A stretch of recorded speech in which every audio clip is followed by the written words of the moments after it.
नमस्कार दोस्तों, स्वागत है आपका हमारे चैनल पर।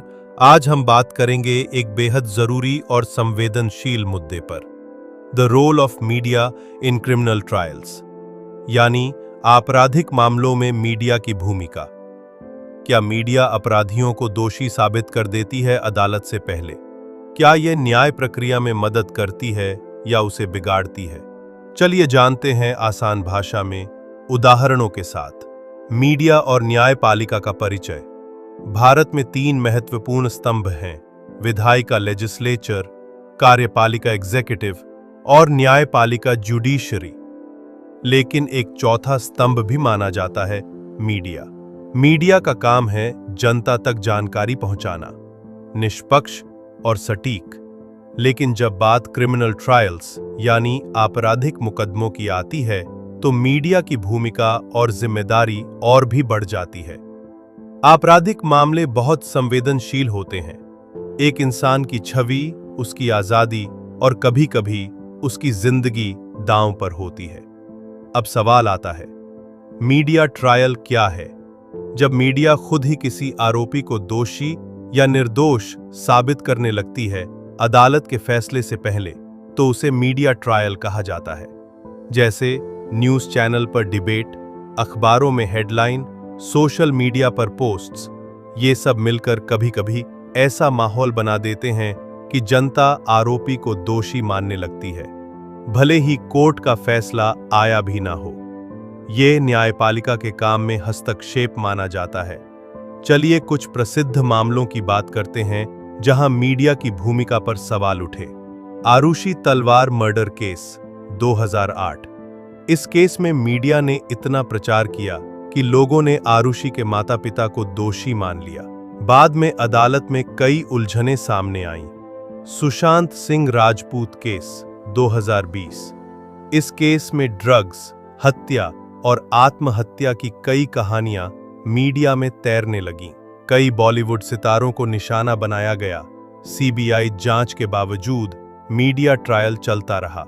जेसिका लाल केस, ये एक ऐसा उदाहरण भी है जहां मीडिया ने दबाव बनाकर न्याय दिलाया। जब पुलिस और राजनीति मिलकर आरोपी को बचा रही थी, तब मीडिया ने जनता का ध्यान आकर्षित किया और दोबारा केस खुलवाया। मीडिया की भूमिका। सकारात्मक पक्ष। मीडिया हमेशा गलत नहीं होती। कुछ मामलों में मीडिया ने न्याय प्रणाली को सक्रिय किया है, जैसे जेसिका लाल केस में लोगों को कानूनी प्रक्रिया की जानकारी मिली।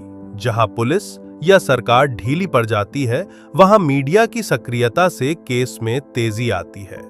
उदाहरण, निर्भया कांड में मीडिया की वजह से सरकार ने कड़े कानून बनाए।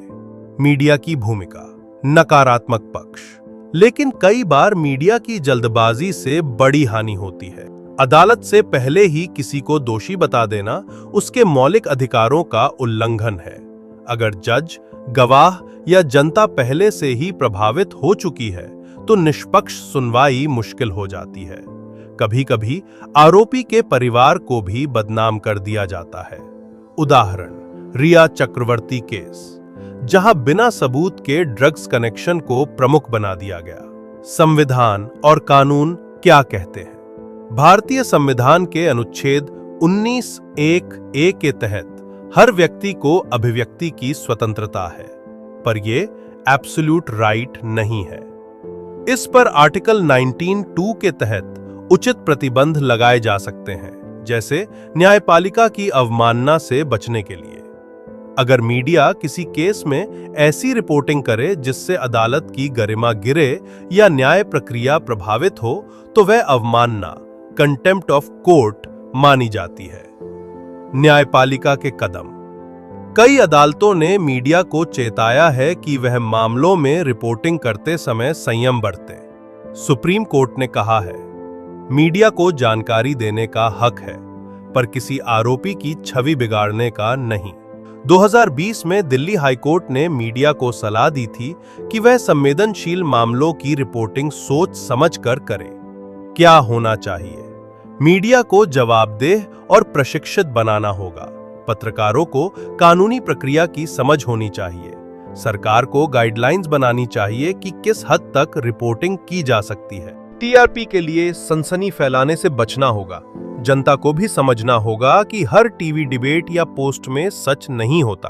तो दोस्तों, निष्कर्ष ये निकलता है कि मीडिया अगर संयमित, जिम्मेदार और संतुलित रहे तो वो न्याय के लिए ताकत बन सकती है। लेकिन अगर मीडिया कानून से ऊपर समझे खुद को तो वो न्याय में रुकावट भी बन सकती है। अदालतें साक्ष्यों पर फैसला देती हैं, मीडिया भावनाओं पर। अगर आपको ये जानकारी पसंद आई हो तो इस वीडियो को लाइक करें, कमेंट में अपनी राय दें। क्या आपको लगता है कि मीडिया की भूमिका अब नियंत्रण से बाहर हो गई है?